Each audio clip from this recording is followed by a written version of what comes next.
Pergi ke Shanghai Disneyland tanpa Express Pass, kira-kira bisa main berapa wahana ya? Hari kedua di Shanghai, aku bakalan spend the whole day di Disneyland. Dan sebagai orang yang lumayan suka wahana ekstrim, aku punya dua misi hari. Pertama, main sebanyak mungkin wahana tanpa Express Pass. Dan kedua, cari tahu wahana mana yang paling worth it buat coba. So, let's go! Gitu masuk, aku langsung buru-buru ke Zootopia, karena ini salah satu area yang terbaru dan paling rame di Shanghai Disneyland. Jadi target pertamanya adalah Zootopia Hot Pursuit. Walaupun masih pagi, antrinya udah lebih dari 1 jam. Tapi jujur, ini worth it sih.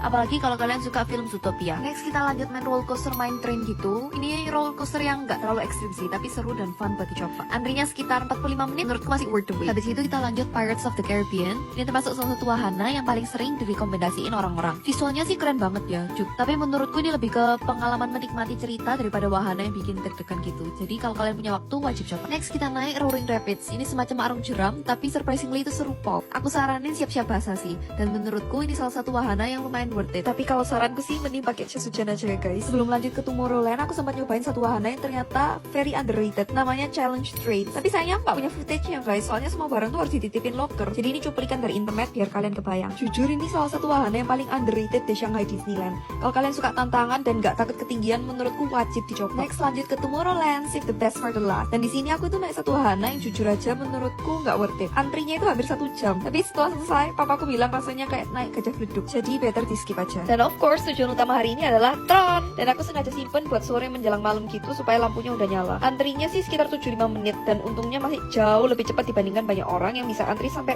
2 jam katanya. Jadi kalau kamu tanya worth it nggak, 1000% worth it. One of the best roller coaster indeed. Dan finally setelah keliling Disneyland seharian, akhirnya waktunya dinner sambil tunggu fireworks. Dan seperti biasa, Disney fireworks never disappoint. Jadi tanpa express pass, aku berhasil main 7 wahana dalam 1 hari. Dan kalau harus pilih 3 yang paling worth it, menurutku Tron, Zootopia Hot Pursuit, dan Challenge Thrill. So, see you in the next vlog. Bye!